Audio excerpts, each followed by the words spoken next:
Hey everyone, and welcome to Devil is in the Detail. On today's episode, I'm joined by a very special guest, Darren Gibson.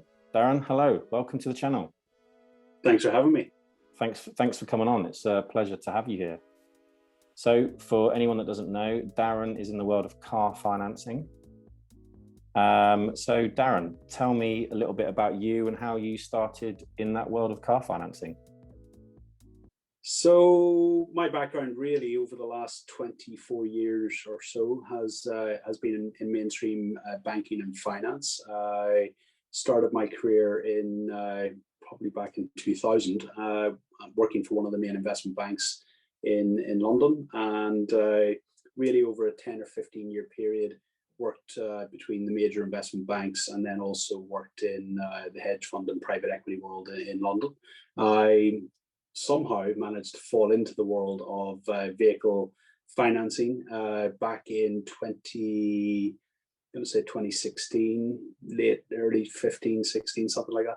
And I wasn't doing it full time at that stage. I dipped my toe in the water just to understand exactly how it all operated, how the market worked, and whether I liked the sector, whether I liked the job role, and I quickly became pretty hooked on it, and I enjoyed it, particularly, working with a massive range of clients across the board from all walks of life, and of course working with some of the best vehicles out there, which again, got me very excited. So I've been working now full time in the world of vehicle finance for getting on to 6 years now.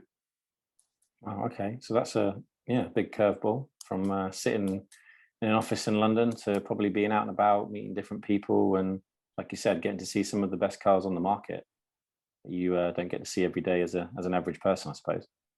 No, exactly that. And for me, as I say, it was getting out there into the market, meeting my clients first and foremost, understanding who they are, understanding their needs and requirements when it comes to the vehicles that they aspire to own or planning to buy, and working with them really closely to make that happen.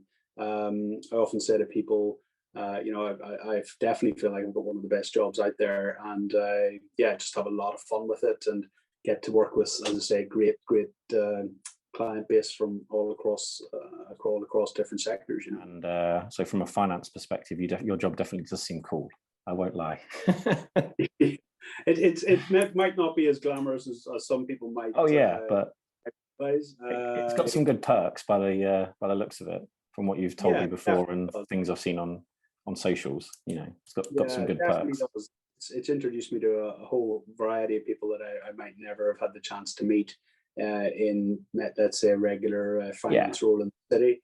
But I felt like I'd been there, done it, got the t-shirt. I needed the next challenge. I wanted to, of course, work for myself, and really just have the ability to grow my own business, grow my own brand, and become certainly one of the larger independent car finance specialists in the UK. That was my target, and that's what I set out to do. And I keep working every day as hard as I can to make sure I stay there. So car financing, obviously that can be quite difficult to understand. More and more people are getting cars on finance. There's some, as we've seen over the last few years, there's some fantastic deals at all different types of, different levels of finance. But again, like I said, it can be confusing. So what are the main types of financing? And let's go through what's involved. Absolutely, yes. So really, you could describe it as there being three different products, let's say. So one of the ones that everyone will have heard of is normally called PCP, which is personal contract purchase. That, in effect, it's a regulated product. I'm going to say regulated. Obviously, it's governed by the auspices of the Financial Conduct Authority here in the UK. So it's all about putting the customer, at the fore of everything they do: re-affordability, re-suitability, and making sure that it's a suitable product for that individual. So with a PCP, invariably the car needs to be at least less than 4 years in age, You also then get a guaranteed final value, or GFE, on the vehicle, which means that if you hold the car right until the end of the finance term, which can be anything from 2 years, 3 years, 4 years, so 24 months, 36 months, 48 months. At that point, you do have the right to effectively hand the keys of the car back and walk away from the deal. Now, if your vehicle at that point is worth more in the open market, or you can secure a sale of the vehicle at an appropriate price, which is higher than the GFE, you do have the right to sell the vehicle, keep that equity portion, and then basically pay back the guaranteed final value to the lender. So you can do that. Now, in years gone by, lenders were, this is specifically manufacturer finance, they invariably were putting quite high balloons on the vehicles in order to lower the monthly payment that the client would have in order to get them into the car in the first place, or to make that car seem cheaper to finance longer term. Invariably, a lot of people wouldn't have kept the car right until the end of the term. So they might have only kept the car for, let's say, 2 of the 4 years, or 3 of the 4 years. Oh, okay. At which point they aren't entitled to the guaranteed value. So if they tried to come out of the vehicle, they could find at some point that they owe too much money on the car, and the offer they're being made on the car at that stage is below how much they owe on the asset with the finance. At which point they're in negative equity. So there was a lot of that happening over the last couple of years, and some of the bigger manufacturer finance houses were quite guilty of that, because they played on the fact that maybe 8 out of 10 customers wouldn't hold the car until the end of the final agreed term, therefore tried to come out early, therefore would be in negative equity and would have to pay the difference to get out if they wanted to change the car. Alternatively, they would have to stay in the asset right until the end of the period of finance, and then walk away from the vehicle at that point. But they would have no equity to show for that stage. So when you get to the end of the term, they could say, "All right, the value is 20,000. You've got to, that's what's left of the finance. If you pay that, you might go, well, actually the car's worth another 2 or 3 more on the open market. I can sell it." Yes. Keep the extra 2-3 grand and just pay the finance off, and everyone's happy.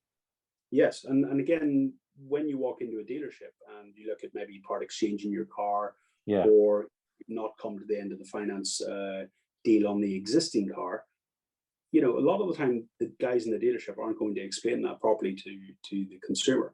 They'll just give them a number for their asset, which you'll probably find is 1 or 2 grand below how much they owe on the car. Right, so they've got to make up that difference and put a fresh deposit in to buy the next car. So there's all sorts of interesting tactics, shall we say? Tactics is the right word to use there, that dealers can use when you come to part exchange a vehicle. I often tell clients right now, you're insane if you take a car into a dealer and try to part exchange it. You're far better off looking to sell that asset privately yourself. Take as much of that equity back into your own wallet as possible, and then once that car is gone, move on to the next one. And again, on that basis, I often tell my clients when they call me up daily to look at financing a new car, I say, well, that's fantastic about the new one, but park it for a minute. What are you driving right now? What terms are you on with that deal, and how are you coming out of it? Because it's human nature. You will always be looking at the newer, shinier car that you're excited to get and whatnot, but at the same time, you're not focusing on the vehicle that you were excited about 2 to 3 years ago when you first bought that car. So I always sort of pause them, steady them, and say, look, let's focus on what you're doing with this asset, come out of that correctly, put as much money back in your own bank account as possible, and then let's get excited about your next car. No, it makes sense. Makes total sense. So that's PCP. The other one I've heard about is finance lease. Or lease purchase. Lease purchase, that's the one. Hire purchase is the other sort of interchangeable terms for the same product, effectively. Okay. With a lease purchase, invariably that is where you have a balloon on the asset at the end. Again, it's similar to a guaranteed final value, but it's not guaranteed.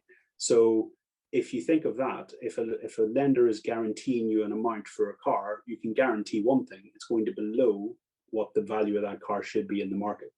Whereas if you go for a lease purchase with balloon deal, invariably you can get a slightly higher balloon for the car, but it is not guaranteed. Now, if you then sell the asset at the end of that term for less than you owe on the car, you have a shortfall to make up. So it's more onus and more risk on the consumer to ensure that they are paying attention when they sell that asset at the end, and make sure that they're not putting themselves in heavy negative equity by allowing whoever's buying it from you to take it off you too cheap.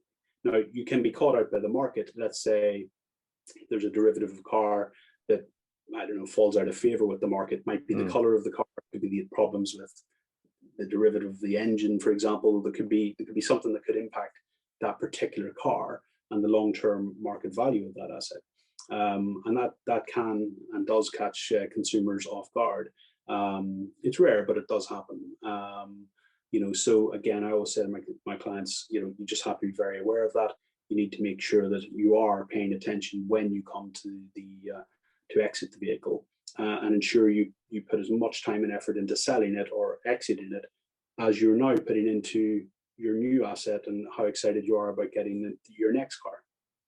Yeah, I'm sure a lot of people just get giddy. Oh yeah, I need to have this, and I've seen this, and this is the price, and it's fantastic, and they just completely forget, I need to exit my current deal and not be stuffed for like paying an extra 10 grand because the balloon payment is different to what I can get for it, and those shortfalls, and like I said, negative equity and all of that. You don't want to be caught out. And then the other one I've heard, I think it's right, is contract hire.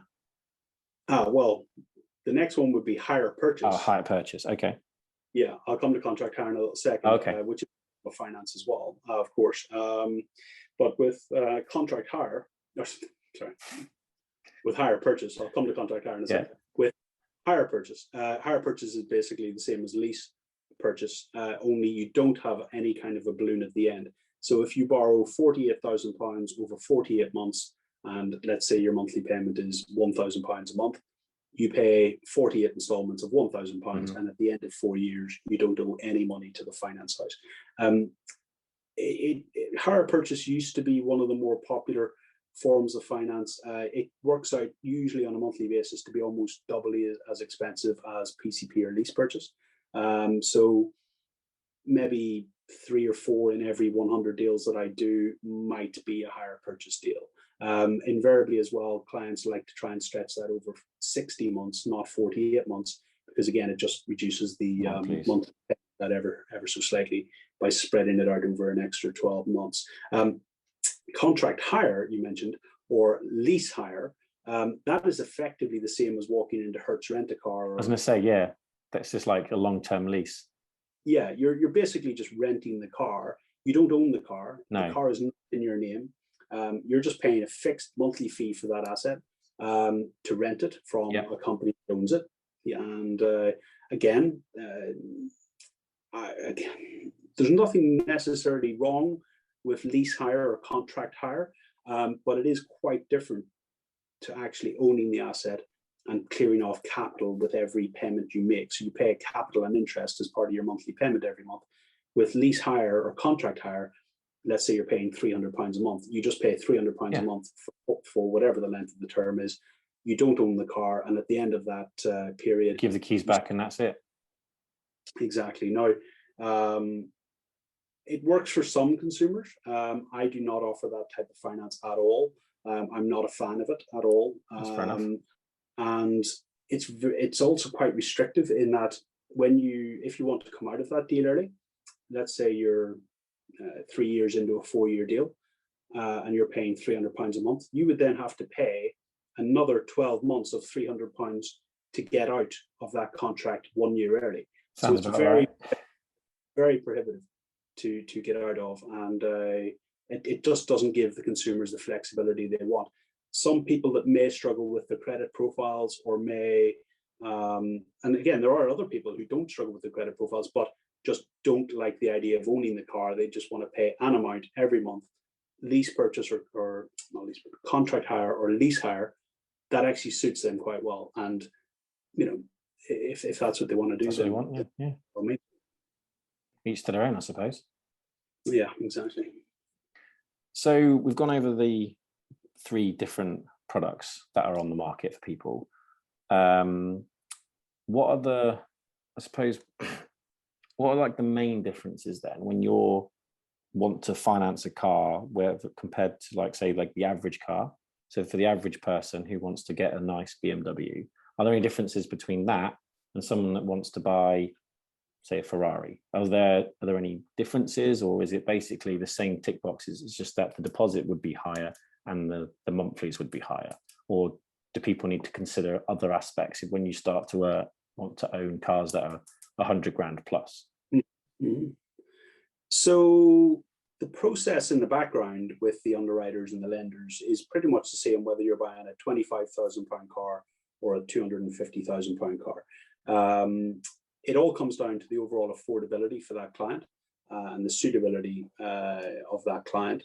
And it has to be, their income, for example, it has to be commensurate with the value of that asset. So lenders now are they've been forced by the regulatory bodies to ensure that the products that clients are signing up to legally are suitable and are commensurate with the income that they can prove to the lender at the time of taking the finance out.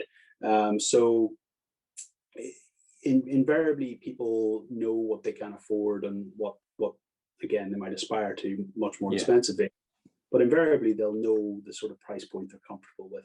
And again, if a client comes to me, I can pretty much gauge within 5 or 6 initial questions how suitable that car will be for them in relation to the finance product that might be applicable for that car.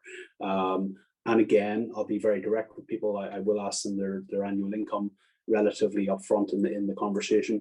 Sure, that's got to be question number one. What's your annual income? Someone goes, well, I earn 40 grand. Okay, what car are you looking for? Well, I want to finance a Bugatti. No, it definitely wouldn't be question number one. It's more like question 7 or 8. But again, you can get a general feel for it, and you can understand. Again, if you just call someone out of the blue for the first time when you're speaking to them, and the second question the guy asks you is, how much money do you earn a year? It's a great conversation stopper. So, invariably it's a case of, we understand who the person is, understand the car they want to buy, understand what product might be suitable for them. And then we delve into, all the different intricacies about their own personal financial circumstances. And again, if any of the things and any of the answers they give flag up additional questions, we explore that and, invariably get to the point of giving them a quote based on the car that they might like, or, based on a price point, based on a deposit, on a term, annual mileage, etc., the rate, everything. It just formulates in, and then we end up with a conformed quote, which potentially an underwriter would do a deal based on. And that's sort of how we formulate, the quotes before we get into the proposal stage with the underwriters and the lenders. Okay, so there's a lot to it. It's it's not just, I want to buy a car, great, here's some money, off we pop. Yes, Sometimes a client will say to me, I want to buy a 150 grand car, and I'm like, okay, so what can we prove income wise? And he'll say, well, I can prove £50,000, but I want to put a 75,000 deposit in on the car. So if the car's 150, 75,000 in, borrow 75 against income of 50. And they'll automatically assume that should absolutely be fine with the lenders. That is absolutely not fine with the lenders. So if you're driving a 150 grand car, that's really not achievable based on a £50,000 income. Now, having said that, if you're a self-employed business person through your own business and you decide you're only going to pay yourself £50,000 for whatever reason, you might live in a part of the country which your living expenses aren't as high as maybe they might be in central London, let's say.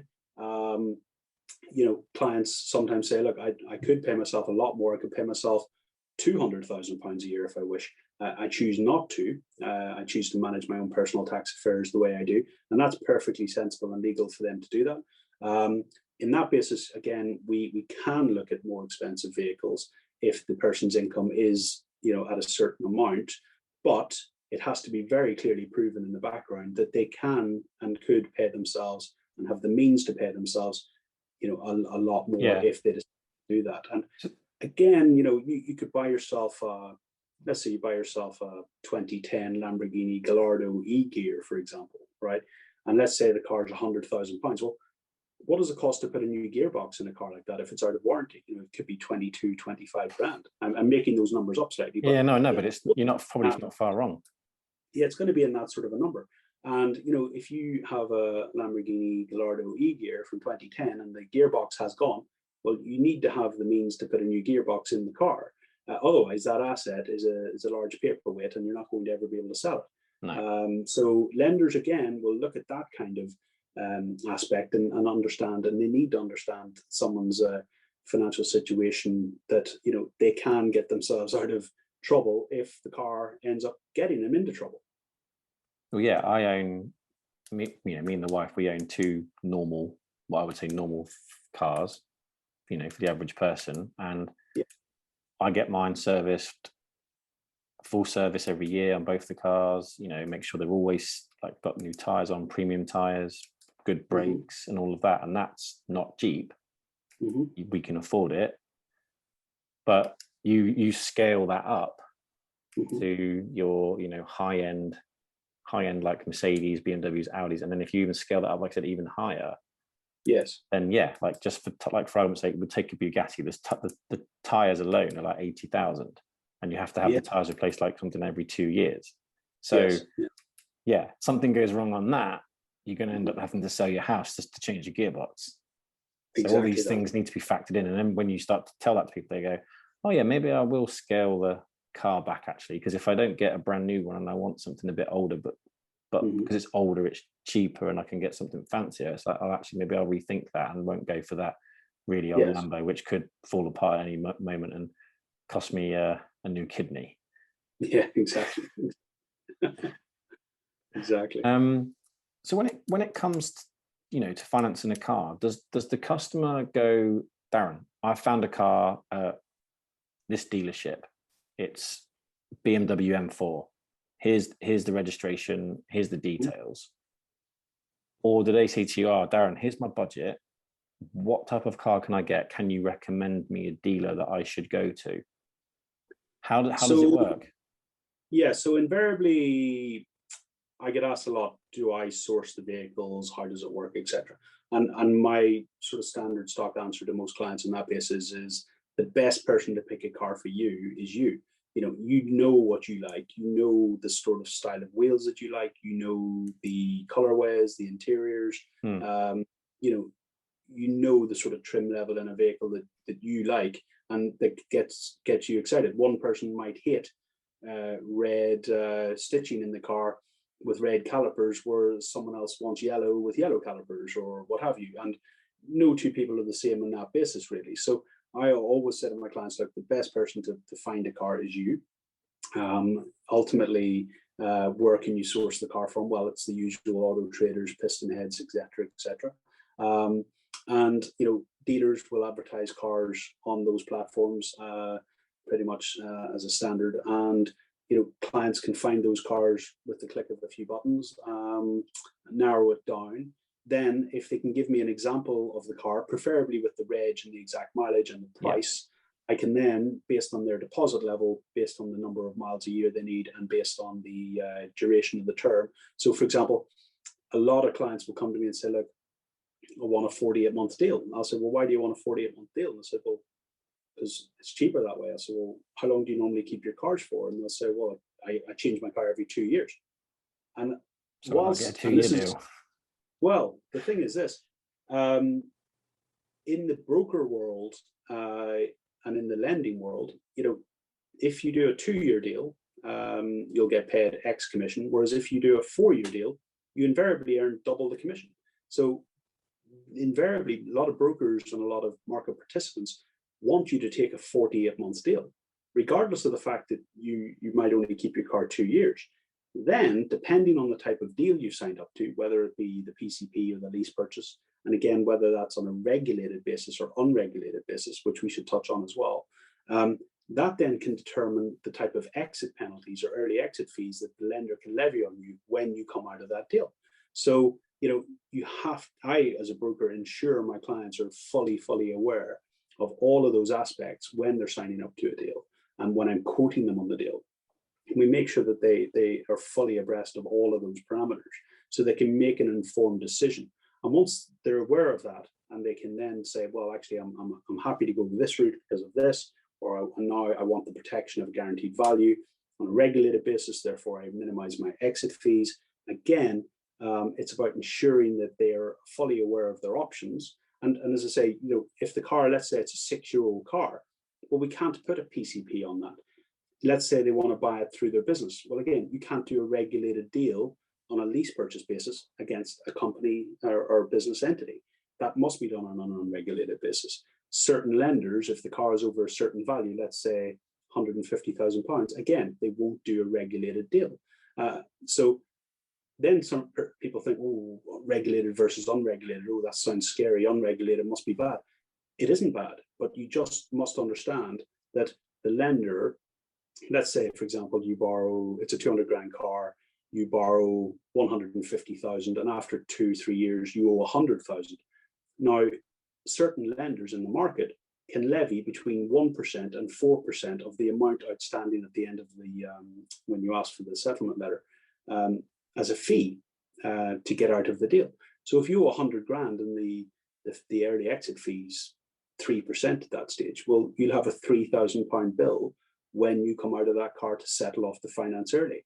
And that is recompensing the lender for effectively any foregone interest that they were going to earn on the life of that deal to let you out of the deal early. They have to let you out, but they will charge you a fee. And as I say, if a broker is doing their job right, they will make sure you're fully aware of those parameters in the legal contracts that you end up signing with that lender. I suppose it's similar to coming out of a mortgage early. Really, you have to pay an early repayment charge. Yes, because exactly. the same thing. The finance lender is losing the interest that you're going to pay them, Correct. and you're basically paying them the present value of that money that they would have earned in the future. And so that present value of that money is actually worth slightly less now than it is in the future. So so there's lots of things that they'll factor in, and they'll obviously want to recoup the money back if you decide to cut out early. Mm-hmm. Like you said, you'll ask someone, how long do you normally keep a car for? And they say 2 years. It's like, well, why do you want a 4-year deal then? Yes, it might make the monthlies cheaper, but actually you're gonna have to pay this much to get out. And so I would recommend doing a 2-year deal or even a 3-year deal, but you stick to the 3-year deal and don't come out. Yeah. And by giving the client what's more suitable for the client, I end up with happier clients. Now, well, yeah, you will do. A lot of the time too, I take a long-term view to working with all of my clients, and the first deal is only the first deal. I want to do the second, third, fourth, fifth, 10th deal with that particular client over the next, I don't know how many years. And the way I also look at it is, if we do a 2-year deal and the client is coming out of that 2-year deal on time, well, guess what? I want to be there to fund the next vehicle for that client in 24 months. And again, rather than do one deal and the client takes it out over 48 months, which is too long for that client and then has ramifications when exiting, by doing it over a 2-year deal, matching it to their needs and requirements, I can then do another deal in another 2 years' time and roll forward with that client. And that's one of the things I've done from the outset.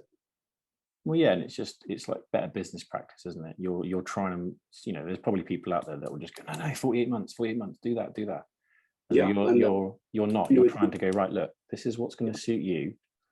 And then they'll come back to you because they'll be like, well, he did me a solid, he advised me really well. I've, some other people I spoke to in the meantime, and I'm like, no, I don't want to touch them. I'm going back to Darren.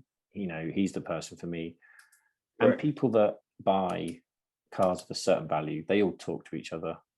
Mm-hmm. It's the same in the detailing side. If you're detailing for someone who's got Ferraris, Lambos, Aston Martins, those types of cars, and you do a really good job for them and they're happy, they've got friends, they'll tell their friends, and then you end up doing their friends, and they just all in the same circles. That's how it works. Very much so. It must be the same on your side. Huge amount of my business comes from personal recommendation from existing clients, and friends, family, colleagues, whoever it may be. And I ensure I do the absolute best job I can Again, working within the confines of the sector, working within Yeah. the confines of the market, working within the confines of the capacity of the lenders. And when the lenders at the moment, because the market is so buoyant at the moment and so active, service levels within some of the top lenders has decreased, which does have an onward negative impact to myself and my clients. But ultimately, we need to try and manage that as best we can, and at the outset manage their expectations as to how long it can or can't take to get a deal completed at the moment. And if I rewind 2.5 years from now, it used to take maybe 3 days start to finish, 4 to push to get a deal done. Now, bare minimums 4 days. It could be upwards of 8 to 10 days to get a deal completed if there's any kinds of complexities within it. And that's a doubling of the length of time it would take to complete a deal from start to finish. And that's again on relatively vanilla deals. When you start getting into the complex ones like private vendor deals, whereby one individual's buying the car from another private individual, and there's no dealer involved. Again, a lot more complex, and the onus.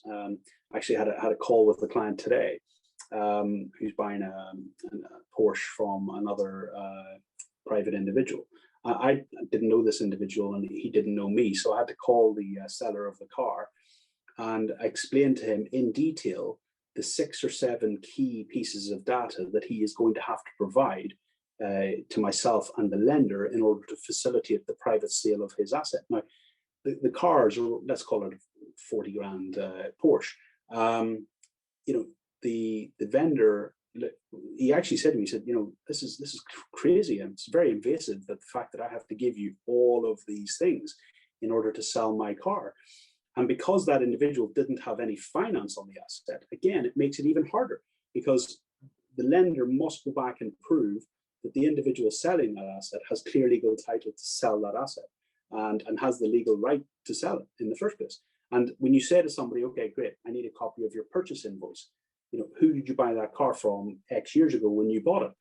And again, in the case of the individual today, he said, I don't think I got a purchase invoice. I bought it off another individual. I didn't get a purchase invoice. I'm like, okay, well, we're going to have to make sure that there is a paper trail there, which, ties your purchase of that asset back to that individual who sold it to you.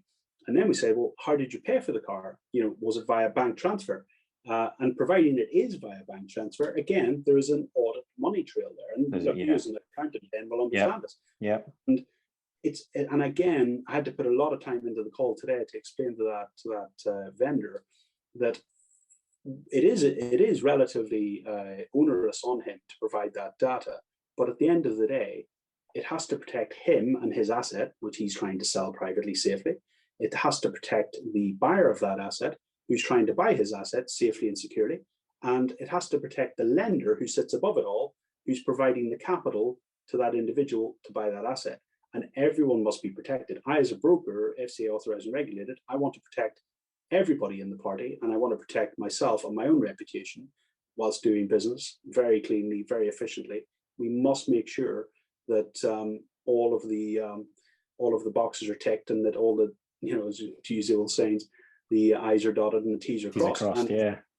It has to be done every time. And what was interesting, the guy buying the car had spoken to an alternate broker and was struggling to get traction to get the deal done. And I know exactly why he was struggling to get anyone to do the deal. It's because there's a huge amount of work that goes into those deals in the background to ensure that they're done correctly. I enjoy them. I'm a specialist at doing them. But we need all parties. We need the vendor, we need the lender, we need the buyer to all work there in harmony to get that deal to complete. And it may be a £40,000 Porsche at the moment, but in 2 to 3 years' time, when that individual is buying a £70,000 or £80,000 Porsche, or he's buying a 100 grand or 8 or whatever the car may be, I want him to remember that I delivered for him 2 to 3 years ago on the first deal, and now I'll do the second deal. Same, yeah, that you're there to pick up the next deal. Exactly. So then, why, if I was looking to buy a car from a main dealership, why would I use a broker like yourself, and rather than say, if I was going to my local BMW dealership and they offer finance, why would I? What's the main difference from using someone like yourself compared to using the main dealer? Yeah, so it's a good question, Ben. I mean, there's several reasons as to why it's important to work with an independent finance expert. The key there is in the title. I'm independent, so I'm independent of the finance houses. I'm independent of the dealerships. Dealerships very often are tied to with the type of finance they can or can't offer. Back in January of 2021, obviously there was some rule changes by the Financial Conduct Authority here in the UK, which meant that any market participant, be it a broker or a dealer, had to basically pick the rate that they would sell at and stick to it for any client, from no matter what the deal is. So previously, let's say I could broke between 5.9% and 12.9% across the market. Now, I don't think I've ever done a deal north of 8.9 or 9.9 in my whole career. And invariably, those were deals that had to be priced as such due to the underlying nature of the individual's credit in the background. And mainly that was set by the lenders and the underwriters in the background, not myself. So with the rule changes, I set my level in the market, which is basically the rate that I'd always worked at right from entering the market 5 or 6 years ago. And the dealers also, certainly for used cars, also set their rates. So if I'm 6.9% in the market, invariably some of the big dealer groups will charge 7.9, 8.9, 9.9, 10.9. And again, if we step back slightly, so throughout most of 2019, prior to COVID, etc., if you walked into a Land Rover dealer to buy a brand new Land Rover, you can get 5.9% APR on a brand new Land Rover, Range Rover, Discovery, whatever it may be. But if you said, look, I don't want to buy a brand new car, I don't want to wait for a brand new car, I want the one on the forecourt with 1,000 miles on the clock, they'll say, great, you can have that car. It's 10.9% APR. You're like, well, hang on, 5.9, 10.9, surely you can do something better in the middle. And they'll simply say no. Thankfully, a lot of the market, due to interviews like this and overall social media profiles and YouTube and what have you, most of the car buying public now are savvy enough to know that they do not need to take the vehicle finance being offered by the manufacturer. They can get their finance to buy that asset from whoever they want, whichever lender they want, using any broker they want, and can ultimately avail of a much better rate. So, for example, if Land Rover finance is 10.9, I'm 6.9, so you're immediately saving 4% per annum on your annual percentage rate there, which over the life of a 4-year deal, with some of the sums of money involved, is huge. It's huge. I had a client up in Scotland recently who had a couple of 911s, and he came to me to finance his new 992, which I did, but he also had another 911 which he'd had for about 12 months also. And after I did the amazing deal on his new car for him, he said, Darren, I want you to look at my old deal and see what I'm paying there. And I said, look, I'm happy to look at it if it's of no benefit to you to move and switch out of that finance. I'll be the first person to tell you that, because I'll never take a client out of an existing finance deal and move them into something that's more adverse for them, or if I can twist things or change things or just maneuver things here and there to make it optically look like it's better for them to come with my deal and earn me commission on the back of that deal, I'll never, ever do it. I've never done it and I never will do it. There are I know of plenty of brokers out there who will do it. I won't ever do it. I'll just simply tell them, no, you stay put where you are. That deal's fine. I could change it. However, it's not in your benefit because of this, this, and this. And I'll be very open and clear. In the instance of this chap, he came to me and said, have a look at it. So he sent me over the paperwork and I took one look at it and said, oh yeah, of course we can smash that. He was financed on a new Porsche the year before at 10.9% APR. And that was before the rule changes, of course. But when I refinanced him into a lower APR deal with a very sensible balloon, which was similar to the balloon he was on, it wasn't that the balloon was much higher to make the monthlies look cheaper. We worked it out that he was saving £8,500 over the life of that deal due to taking him out of an onerous Just on APR interest. and refinancing him. Correct. And it saved him a lot of money. And he has sent me quite a few very, very good clients referrals on the back of that. Well, yeah, exactly. You've done a bit of hard extra work, saved someone some money. They've been over the moon. And again, people that are buying these cars, they all talk. They'll say, "Oh, who do you use?" "Well, I use this guy. You should give him a call. He's fantastic. Yeah. He'll sort you out. He's, done this for me and that for me." And you get calls, probably more calls than you can handle, but you'll get calls, and I don't know what your rate is out of every 10 calls you get.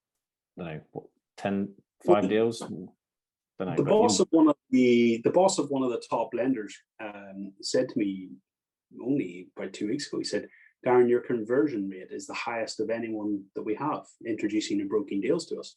And I said, "Really? Why is that?" And he said, "Well," and he gave me the exact specific numbers. Yeah. And I said, "Well, surely that's the same for everyone." And he said, "No, if I'm up in the, let's say in the high 90s, he said most of the stuff that are being introduced, probably they had a conversion rate of 20 to 30%. And I was thinking, that can't be right. How is that? And when we got into it a little bit more, it was a case of I will only put forward the right clients to the right lenders to do the right deals. And again, I use my expertise there to, I don't underwrite the deals. And there's some brokers that claim that they underwrite the deals themselves. To some extent you do, but I massively sense check everything, all the parameters of the deal, not only with the car and the pricing of that and the quote for that car, but also with the client's circumstances, to make sure that that product is suitable for their needs based on their personal financial circumstances. And if it isn't, I'll make sure they're aware of that, because I won't just send it in to a lender, because all that'll happen is we'll get a decline, and that decline can sit on that client's underlying credit report and can damage the credit score. And every time you make an application, a formal application for finance in the UK, it goes on your credit report that you are out in the market looking for finance, and lenders can see that. They look at it very closely. And I get clients say to me all the time, "Oh, I've got an impeccable credit score. My score is 999." And yes, your credit score is hugely important, but you'd be amazed how many times you send in an impeccable 999 client to the underwriters, and they'll turn around and go, "Yeah, we're not happy with the affordability and the suitability here," and they can't really go into the detail with me, the broker, as to why, due to GDPR and confidentiality reasons, that they really can't go into all of that. But there may be something on the credit file going back in time that we can't really see, and certainly isn't prevalent to the individual client.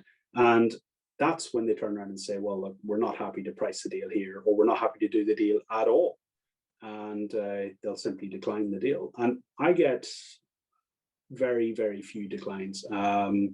Invariably, if it's a hard decline, it's for reasons that's way outside of my knowledge, and potentially sometimes even the underlying client's knowledge. We can sometimes uncover things that are on their credit report that they didn't know about. Certainly in the form of businesses at times, there could be an erroneous CCJ or county court judgment against the company. They might not be aware of that. And there has been instances when we've turned around and it's come back as a flat decline, and you say, "Look, you need to check your credit file." And a week before, there's a supplier or an invoice that was missed by the admin team in the business, and suddenly someone's put a CCJ against their name. So that all has to be investigated, has to be looked at, has to be settled and removed, and explained very carefully to the underlying underwriters to make sure that they will proceed now and do a deal going forward. So I've seen on YouTube that you have done a few of these. I watched a few over the last few days, snippets of them and so forth. Have you got any plans of yourself to have, like, not necessarily say your own YouTube channel, but to do your own thing on social media? Yeah, no intentions to have a YouTube channel, although I do have a YouTube channel. It's got all of 3 subscribers to it, and I'm probably one of the 3. No, I have no intentions of having a YouTube channel. The only thing I would potentially use YouTube for is I I have a little, well, on my Instagram, I have just over 13,000 followers on there, which I built up over a 5 or 6 year period. It's a good number. Yeah, it was organically growing over, as I say, 5 or 6 years. There's no spurious followers within that never been purchased or used any of the tricks that other people may have used to try and create followings that aren't really actual followers and what have you. So I've always avoided all of that kind of nonsense. And if I spot any erroneous type followers within there, I'll be the first person to remove them out of there, you know. So yeah, so no ambitions to have any kind of YouTube channels or anything like that. I have actually done a little series. I'm about to release the second one of those, maybe tomorrow, Friday evening actually. And that's where I go out and interview in a sort of, I use the word interview very loosely. We just have a bit of a drive around with one of my clients who might have a higher profile than most. Could be a business person, someone in the world of Formula One, someone in the world of elite sports and whatnot, or in the world of entertainment. I'm very lucky. I've got a very, very unique and client base from, as I say, all walks of life. And some of those individuals are happy to play along and have a bit of a chat. And cool. Yeah, it's really, really cool. I say the one that I've got coming out tomorrow is with one of my clients, one of the former England rugby players, England and British and Irish Lions player as well, James Haskell. So he agreed to come out for a drive with me one day last week, and we stuck a GoPro up and just videoed it and to see how it would come out, and it was a lot of fun. It was a lot of fun. So I'm looking forward to seeing what the reaction to that is. So I will put that up on YouTube, only because it's like 25 minutes long, and there is a time restriction on the likes of Instagram TV. So I'll have to put it on a 2-part thing on Instagram TV. And then if people want to click and watch it on YouTube, they can. But I'm not setting out to start a YouTube channel. Yeah, that's fair enough. It's yes, it's a lot of hard work, especially when you see some people on YouTube and they're putting out 2-3 videos a week, and their content is really good. To come up with the ideas, to go and film it, to go and edit it, and put it all together, it's a lot of work. And you know, from what you do, your job's probably 8 till 6 every day, and then you could probably get bombarded on the weekends, midnight calls, all sorts. So where do you fit family life as well as YouTube in that? You don't, is the answer. So I get it. I really get it. Mine were like 7 a.m. to 11 p.m. Believe it or not. Trying to be polite. No, it can be that at times, but I put the work and dedication and time. You work for yourself. So if you're not putting the work in, someone isn't going to do it for you. So that's it. That's it. The work. Totally get it. You know, as I always say, you're only as good as your last deal, and you know, you've got to keep pushing. Yeah. So definitely don't have time to be running a YouTube channel. And I know a lot of the top YouTube guys, I see the time and effort and dedication it takes that they put into their channels, and it's a full-time job, isn't it, for some people? Yeah, it's to be commended. And you know,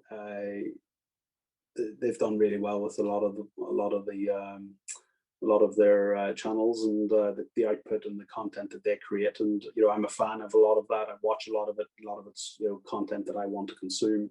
Same with a lot of my clients and a lot of people in the car world. And you know, we're getting to consume that for free. And yeah, there are adverts and there's paid sponsorship involved and whatnot. But you know, ultimately, I generally think the content across most of those channels is very, very good, given it's done, you know, relatively that's free for us to consume, you know. Yeah, no, totally agree. You can just go onto YouTube on your phone, on iPad, or whatever, even on your telly. I like sometimes sitting down and watching YouTube videos on my big telly in the lounge. If there's something I really want to watch and I want to watch it on a big screen, you know, I will do that. And sometimes I've been known to spend 6 or 7 hours cleaning my car, and then I'll sit and watch someone's YouTube channel and the video of them cleaning their car. And I get the weirdest look from my wife. She's like, why are you watching someone do that when you've just done yours? Well, I just want to watch his video. It's like, okay. Yeah, I get shouted at when I go out and spend a couple of hours cleaning my cars. And yeah, I know the feeling. I don't come in and watch YouTube videos of people watching. But I'm just saying, like, sometimes I've done that. I'm going, I just need to catch up on, this guy's video. It's like really interesting. The car he's doing. It's not necessarily about them cleaning it. It's more about the car. It might be like a barn find, like an old Ferrari barn find, and then how they restore it. And you're like, wow, that's an amazing process. So yeah, you just want to unwind. Obviously, people will unwind and watch their own, whatever TV channel it is they're watching. But like you said, with YouTube, people are now consuming it in a way that's different how it used to be when I was a child. So yes, that's what I like, and that's what I'll put on. Agreed. In your man cave there, I can see a few interesting little trophies, some Red Bull caps, things like that. Anything you can tell us? Well, what around this stuff? Yeah. What have we got? We got an old Red Bull cap there with the Infinity sponsor on. Oh yes. So so with the likes of the Red Bull. So can you talk about it or not? Yeah, to an extent. I mean, I'm not obviously in any way endorsed or affiliated officially with the Red Bull team or anything like that, but several of my clients do work for some of the top Formula One teams. Cool. So I'm a huge F1 fan, always have been for the last probably 12, 15 years, probably, maybe more. Gosh, could be 25 years. I've enjoyed F1, but I guess got into it more and more over the years, and followed some of the early younger drivers right from the start of their career. Now, obviously, huge fan of the Schumacher and era and whatnot, and obviously with Hamilton now, 7-time. I know, it's crazy, isn't it? Unless Max can stop him. It's a really good close year. My son, he's 5. He's almost 6 now, and this year he's really got into it. And he used to like Lewis with me, but now he's decided that he likes Max, and he's always Max. So I'm like, okay, you do you, and I'll do me. So I treated him. I bought him the official Red Bull Racing T-shirt and cap. Yeah. And so when it comes to the qualifying day, he'll put the shirt on and the cap, and he'll sit there and he'll watch it. And then race day, he'll sit there for 2-3 hours with the T-shirt on and the cap on, and he'll be like, "Oh, come on, Max, come on!" So when obviously Lewis and Max had the racing incident, we shall call it, he wasn't happy. I know. Well, I'll tell you, I had some expletives that we shall not repeat on your channel. No, it's very clean. No, it's a clean channel, family channel. But this one, for example, which is 33 for Max, that one's actually dedicated to my little boy Harry, who's a huge Max Verstappen fan, and that's actually Max's signature on that hat. How old's Harry? Harry's he's going to be 9 in January, I think. There's another one. I don't know if you can see it there. Can you see that one? The one in the cage? Yeah, that one in the glass box. Yeah, I can see that one. Yeah. What's that? Yeah, so that's actually Max Verstappen's podium hat from the 2020 Sochi Russian Grand Prix. Use your contacts wisely. The team managed to get me that, and I've always wanted a podium hat, and the individual who managed to get that for me, obviously, is quite owed a very nice bottle of whiskey. Well, but no, as I say, I love F1. I love working with some of the clients in the paddock. And been very fortunate to get to know some of them as friends and as clients and whatnot. So that's pretty cool, especially in a sport that I really enjoy. Look after some really great professional footballers. I don't do loads and loads of professional footballers. Again, it's a different sort of specialism to some extent. Some of those individuals, they might buy a car, keep it for 3 months and get rid of it. So it's quite difficult, especially if you've got foreign athletes who are over here, then don't know how long they're going to be here for.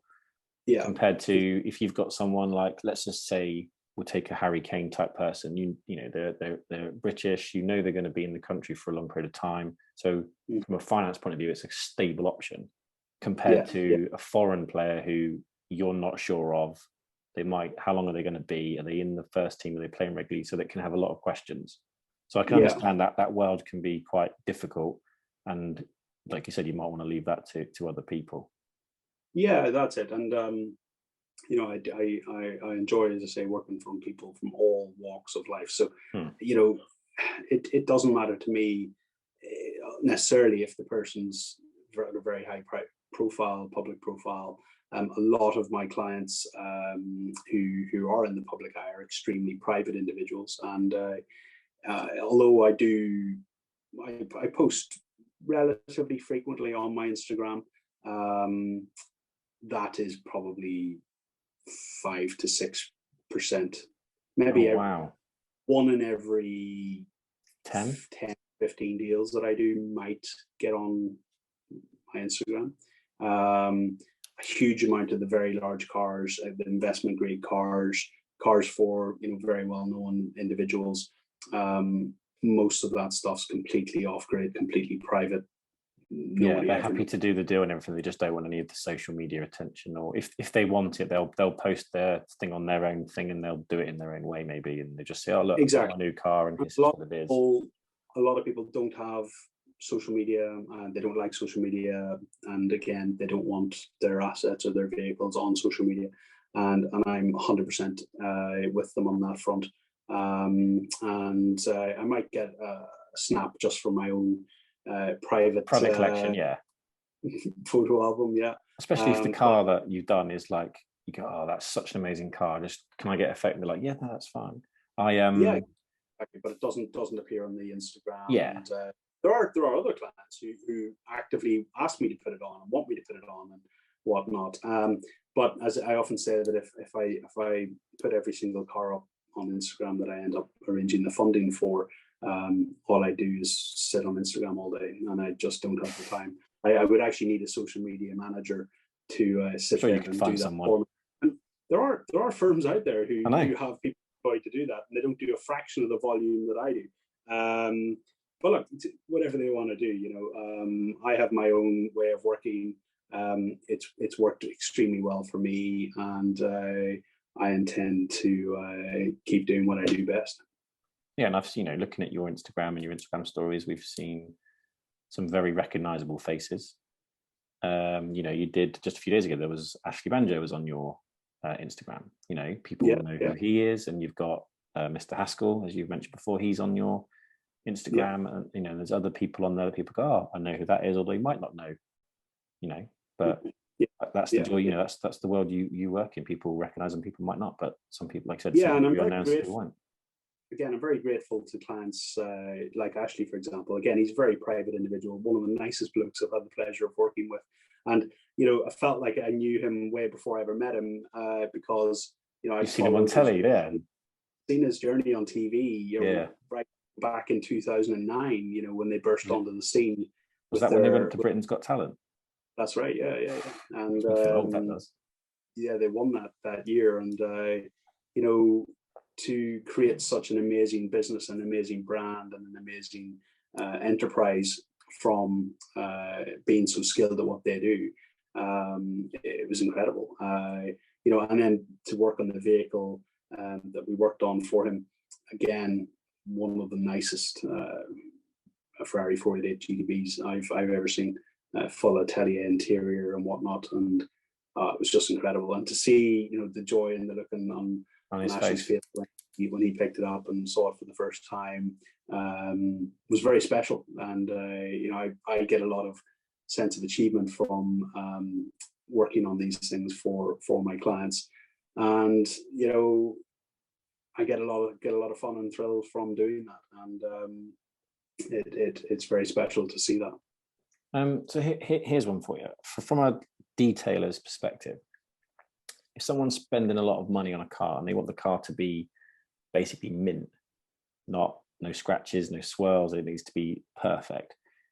Do you ever get requests where, because I know people that are detailers full time and they work on high-end cars, and they've gone with clients to the unveiling of their car to inspect Yeah. it. Yes. Do you get people that tag along with detailers, professional detailers that will come along and inspect cars just to make sure that there isn't any issues and, say bad, things that aren't not necessarily trying to be hidden, but they're like, go, okay, so this paintwork isn't where it needs to be. Things like that. They'll do a full inspection of the car and just make sure that everything is where it should be. Does that happen in your world? Not had it necessarily where someone specifically brought, let's say, a detailing specialist with them to the collection. I have had it whereby they have purchased a vehicle and then immediately sent it to a detailing specialist. Yeah. That's quite common now. That is, they get it transported straight there. I've seen that. Yes. And I have also seen it whereby, they've bought a car from a big franchise, well-known brand name, let's say, sent it into their detailing specialist, and the detailing specialist has very quickly identified that the vehicles had accident repair, for example. Oh, wow. Yeah, and might have had accident repair. And, they will see signs of overspray, they'll see signs of panel gaps, they'll see signs of things not matching up where they should match up, discolorations in the bodywork, in the paintwork, etc. And then they've had to go back pretty quickly to the supplying dealer and say, this isn't correct. That's not right. What's going on? And they have to come up with a solution pretty damn quick. And so we definitely have seen that before. It's rare it happens, but it can and has happened. Yeah. Actually, Ben, just to give you an example of a personal car that I purchased. So it was an Abarth 595 SASA, and I'd spec'd it in a particular paint code, which is quite rare, which was called Giacchio White, and that was effectively a Ferrari paint code. And a beautiful metallic fleck in the paint. And when I looked at the paint, when I got the car on the bonnet, I thought there's something not quite right with this. But I thought it was just my mind playing tricks on me, and the light was playing tricks on me, and everything else.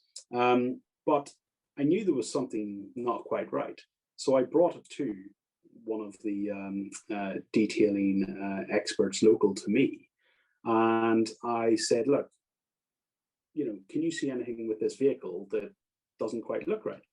And he instantly looked at it and said, "The bonnet problem is a different color than the rest of the car." And I went, "So it's not just my imagination?" And he said, "Oh, no. So we lifted the bonnet, and sure enough, the where the bolts are, which attach the bonnet to the hinge, they'd been undone, and the paint had been broken on the underside of the bonnet." He said, "The bonnet has been removed on this car."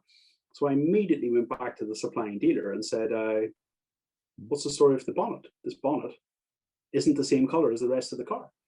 And they went away and had a look at it. Initially denied that there was any issues, of course, and then we gave them proof on it. And I took the car immediately back there and showed it to them in the light, and they agreed that it wasn't the same color. It was ever so slightly off, but it was off enough to be noticeable. Yeah. And they said, "Well, we're going to have to replace the bonnet with an identical one that hasn't been repainted." And what had happened is on transporting the car over to the UK from Europe where it was built, the bonnet got damaged in transit. So which does happen. We know that it does happen too. Well, I didn't know this could happen, but this is a thing apparently. And the ports have body shops, and they simply repaired it themselves, used whatever paint code they had in their system, which was very different to the paint code that was in the factory system, and painted it, repaired it, stuck it back on, and sent it on. And the dealer just supplied it as if there was nothing there, no problem. So this went down like a lead balloon, as you can imagine. Now, as luck would have it, they had just had one other car in that color arrive into the country, and they lifted the bonnet off that car and put it on my car. An identical match from factory. Oh, there we go. I was happy with that and everything else, but it was a real eye opener for me. Given the amount of money I'd spent on that vehicle, given the amount of time I'd waited to have that vehicle built from scratch, and the hassle factor of it all. And as I say, it's a car that we intend to keep as a family for a very long time. And given the amount of money we had spent on it, I wasn't accepting any kind of shoddy practice or workmanship on that. Lots of people wouldn't have noticed that, and they would have just lived with it until someone mentioned it months into the deal, at which point they can't rectify anything, and it would have been, oh yeah, never noticed it. It was just thought it was me. Yeah, they must. Dealerships get away with it, that sort of thing, all the time, because people don't realise that when cars are transported, unless you are paying for a car that is worth a hell of a lot of money, it is not bubble wrapped. It's got a couple of bits of safety here and there, and that's it. And that's not really going to do anything. It's going to be driven on the back of a lorry. It's going to be stored in a port where birds are going to mess on it. It's going to get a little bit of sea salt on it, and if it's not washed off properly, it could have a little bit of damage, a bit of corrosion. But depending on how long it's sat in the ports for. People don't factor that in. They just assume, oh, well, my local dealership's only 10 miles down the road. They don't realise, but your car has to travel 3,000 miles to get to you. There's, when you drive your car, what happens when you drive a car? It gets stone chips, it gets rain on it, there's dust in the rain, it can cause scratches, it can cause, all sorts of imperfections. Yes. The average consumer is not made aware of that, and dealerships won't tell them that. No, so, absolutely not. The more and more it's like in the world of detailing. If you take you take like a bright light, like a detailer's torch or whatever, and you show someone the condition of their paintwork, all of a sudden they're like, oh, what's all those marks in my paintwork? They weren't there before. Well, you just didn't know they were there. You just were happy to clean it and move on. And then when they say, oh, how much does it cost to correct it? And then when you get you detail specialists, and they like go full whack and ceramic coat it, and they're like, oh yeah, that's like $2,000. Why is it $2,000? Local car wash does it for a tenner. Well, because some bloke's got to spend like 80 hours, 100 hours to get that car to pristine condition. No, exactly that. And when you start looking at, when people get into the world of detailing, all of a sudden it's like, wow, I never knew all of these different aspects. No, that's a whole other universe. That is, it's crazy. Right, I think we've talked long enough. There's lots of stories in there. I'm sure people will enjoy it. So I just want to obviously thank you for your time, and thanks to agreeing to do this with me. Really, really appreciate it. Thanks for the invite. Thank you for doing the series with me. It's great. Really enjoyed it. I could talk to you for at least another 2 or 3 hours, but I'll so yeah, once again, thank you very much. If people aren't following Darren, go and follow him. I'll put his Instagram up here somewhere. I'll have to repost your IGTV video that's been released. Yes. I think that'll come out tomorrow. I look forward to it. It'll be interesting to see how that goes, and say it's very tongue in cheek. It's very lighthearted, and it's just a bit of banter with some great people. And it's from the little 10-second clip you showed me, which people won't see right now, but I know I've seen it. It looks good. It looks funny, so I'm looking forward to that. No. Once again, thank you very much for your time. So yeah, we'll wrap it up there. Thanks everyone for watching. Give it a thumbs up, leave a comment, and hit the subscribe button. Thank you very much.